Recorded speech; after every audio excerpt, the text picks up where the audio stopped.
End of week statements.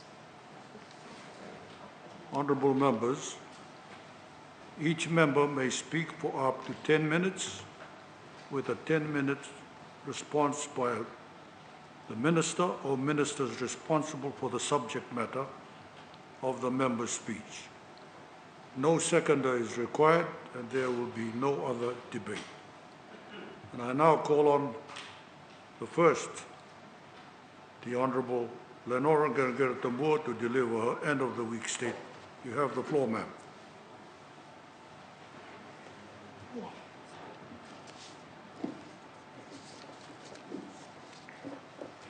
My apologies, Honourable Speaker.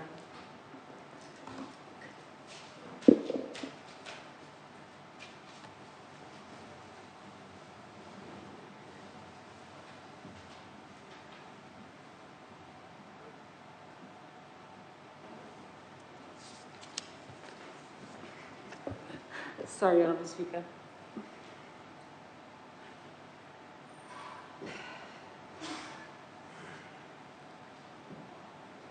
Honourable Speaker, these last few weeks have been historic.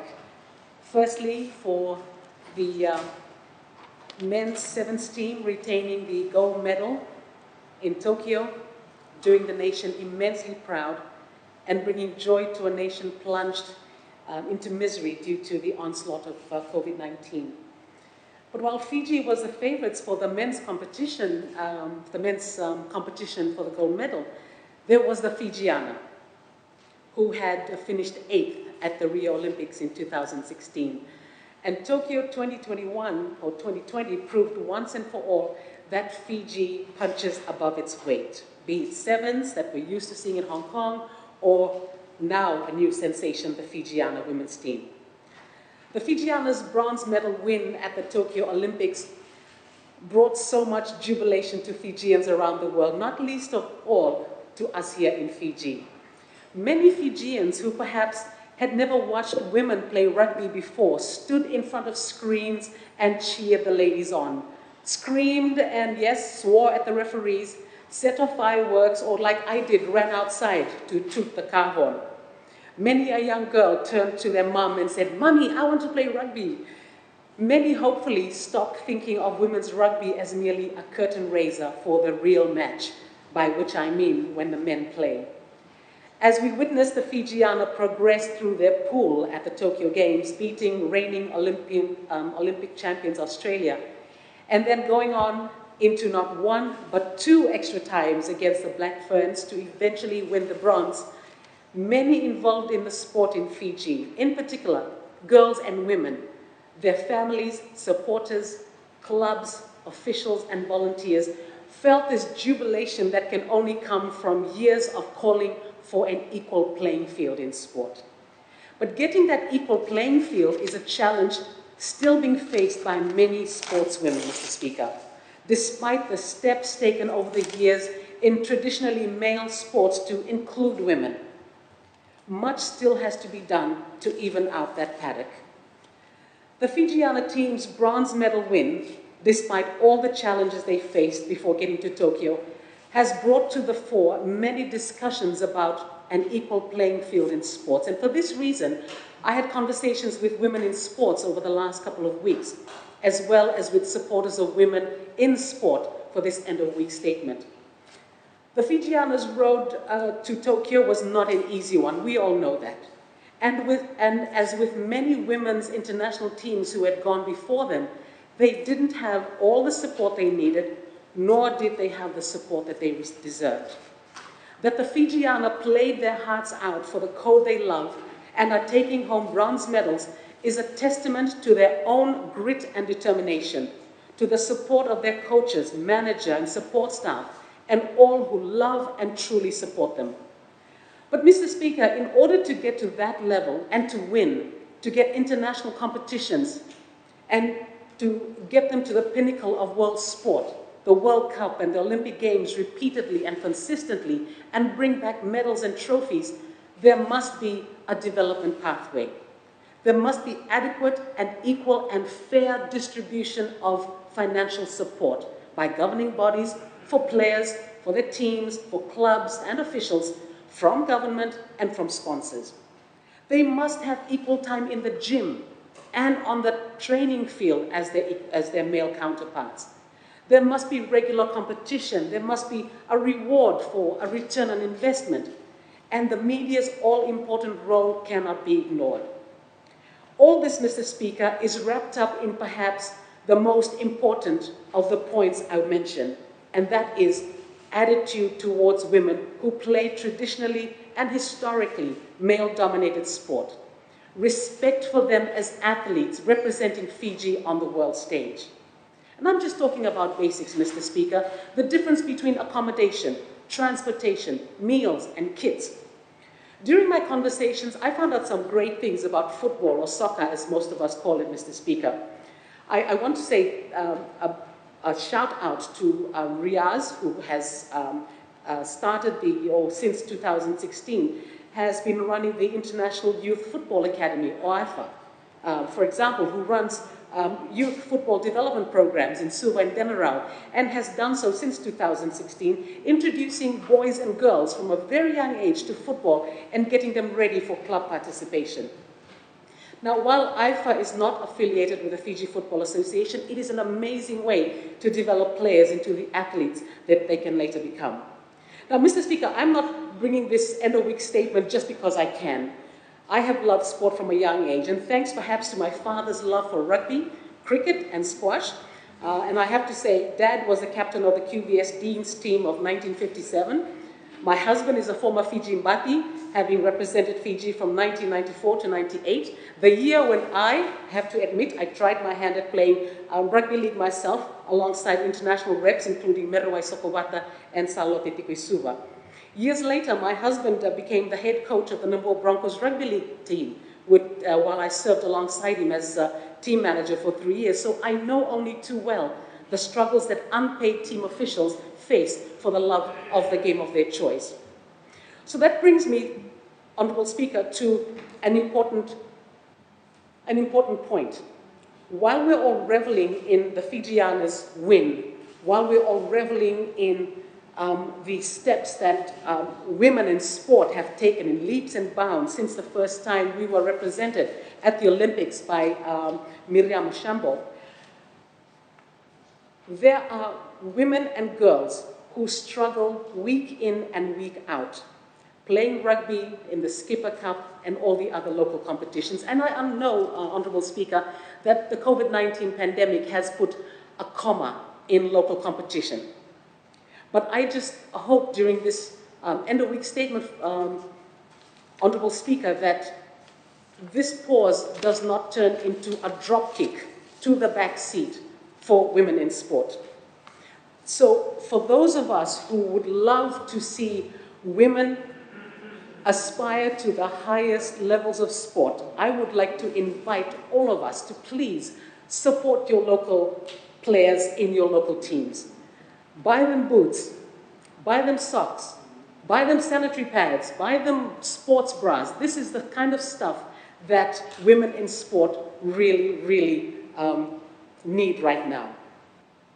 And as we prepare for 2022, Honourable Speaker, there are a few competitions. There's the Rugby World Cup, there's the Commonwealth Games, to name 2 competitions that the women's teams of all codes will be preparing for.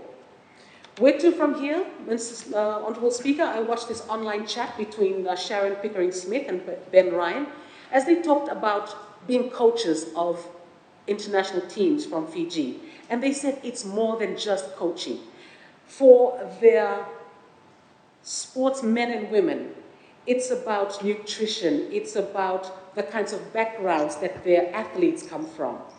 And I hope that between now and next year, and as we prepare for the next Olympic Games and for the Commonwealth Games next year, that, as I said, women's sports will not be drop-kicked into the back seat.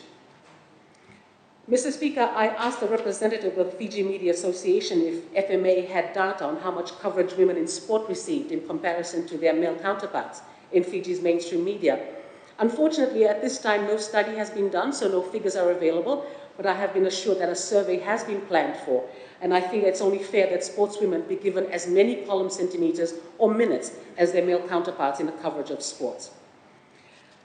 And as I end, Mr. Speaker, to conclude, whilst on the topic of an equal playing field in sport, I want to take this opportunity to once again, as I have done all week, to condemn the shameful treatment of former Minister Mereseni Vuniwaga for standing up for what she believes in, and highlight the need for an equal playing field for women in public office and women in politics as well as in sport.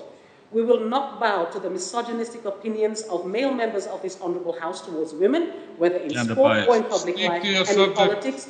And some of the comments we have heard in this august House this week lead me to say this, Mr. Speaker.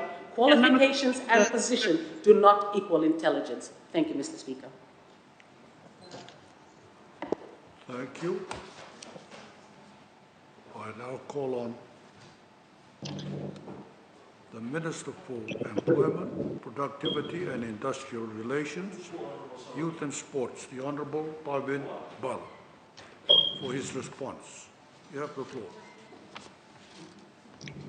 Thank you, Mr. Speaker, sir, the Honourable Prime Minister, Honourable Cabinet Ministers, Honourable Members, ladies and gentlemen. I join the Honourable Prime Minister in congratulating the Fiji rugby women's team, also known as the Fijiana team, on their bronze medal win at the recent Tokyo Olympics. Mr. Speaker, sir, in fact, the Honourable Prime Minister has formally acknowledged, congratulated, and announced $1 million package for both the men's and women's team for the glory that they brought to our beloved country. To the players, Mr. Speaker, sir, officials and management of the team, I want to say thank you so much for the win, with the strong statement of everything local, and making it possible for a new generation of Fijian girls and women to aspire towards excellence in sports. Mr. Speaker, sir, this achievement is an indication of the hard work that has been carried out in the Sports Association for many years through the inclusion and empowerment of women to participate in sports. Mr. Speaker, sir, the Honourable Qereqeretabua has just said that there was not enough funding towards the preparation of the Fijiana team. I want to ask, where were they before the game? Where were they in 2016? They're only making this noise because of the success that these both teams has brought in. So they want to be now relevant. I've been gender biased. So, Mr. Speaker, sir, let me put it to this Honourable House that Fiji First Government provided 1.47 million for the preparation and participation of our women's team. Mr. Speaker, sir, over the past years, the Ministry has been working closely with the Fiji National Sports Commission in addressing the need for gender balance in our community sports programs. For the past 2 financial years, Mr. Speaker, sir, 1920 and 2021, 14,197 Fijians have benefited from these programs. Out of the 14,197 that participated, 7,174, 51% are men, and 7,023, 49% are women. Mr. Speaker said, all programs are delivered both at rural and urban centers, as these programs are mostly funded by the government with some support from our donor agencies. Mr. Speaker said, it is only through Fiji First Government that the Fiji National Sports Commission goes down to grassroots and gets all our old, young, and children out in the Rara to do fitness programs. Donation of sporting equipments to the communities, sports groups. This has never happened, Mr. Speaker said before. it's all been done under the Fiji first government. Mr. Speaker said, this also includes the programs like Women in News and Sports, supported by the Australian government, as well as a number of initiatives by the national associations based on global frameworks like the Just Play FIFA program that provides a gender-inclusive platform. Mr. Speaker, sir, here I would also like to acknowledge and thank the CEO of the Fiji Sports Council for empowering our women in many areas. And we have discussions very many times to see how we can empower our women. Mr. Speaker, sir, Fiji has an extensive competitions framework across sports. And all sports in Fiji are gender inclusive in these competitions. Separate competitions for women across these codes have an increasing presence, and we welcome this. Mr. Speaker, sir, it is also important to note that in the Train and the Trainers program, where teachers are trained to be community coaches, officials and administrators of various sports disciplines, majority, Mr. Speaker said, majority of the recipients of this program are women, which indicates the growing interest of more women engaging in becoming educators or trainers. Had this been done earlier, some 30, 40 years ago, we can say that women would have more percentage compared to our men. Unfortunately, it was not done. So now it is being done under the Fiji first government. Mr. Speaker, sir, it is evident that there is an increase in women sports administrators in Fiji, with some holding national, regional, and international leadership roles and membership representatives for Fiji. Mr. Speaker, sir, this is also through support from the Fiji Association of Sports and National Olympic Committee, FESNO, and in particular through sports education programs, as well as the work of its Women in Sports Commission, whose objective is to empower women through sports. Mr. Speaker, sir, over the past years, FESNO, supported by the Ministry of Sports and the Fiji Sports Commission, have engaged in numerous women in sports forums, and we continue to work in this regard to increase the participation of women and the girl child at all levels. Mr. Speaker said, for the past year, the Fijian government has assisted in funding these programs, which is worth around 2.8 million. This funding, Mr. Speaker said, caters for salary for development officers and coaches for the national sporting organization, with support for training and scholarship for our Fijian athletes as well. Mr. Speaker said, we will continue to work with the national sporting organizations to be innovative in their women's representation and participation in sports development programs and at a high performance levels as well. In this regard, we will work with the national sporting organizations and FESNO to ensure pathways for professional sports careers at the elite levels for more women. Mr. Speaker said, rugby and football are among codes that have greatly expanded their gender-based increasing participation for women. This adds to codes such as netball, athletics, and volleyball that have a greater participation by women. Mr. Speaker, say in the financial year, one must have noticed that there has been funding for the construction of volleyball courts throughout the country. The reason for constructing these volleyball courts around the country is to make sure that our women also take part, because they do play volleyball. Sports stadium. So it will take place, Mr. Speaker said, and with this funding, we will make sure that it's completed within this financial year. Mr. Speaker said, as is evident from the participation in the Pacific Games over the past 2 decades, women in Fiji play and excel in a wide variety of sports. Mr. Speaker said, we will ensure that our programs will spread the message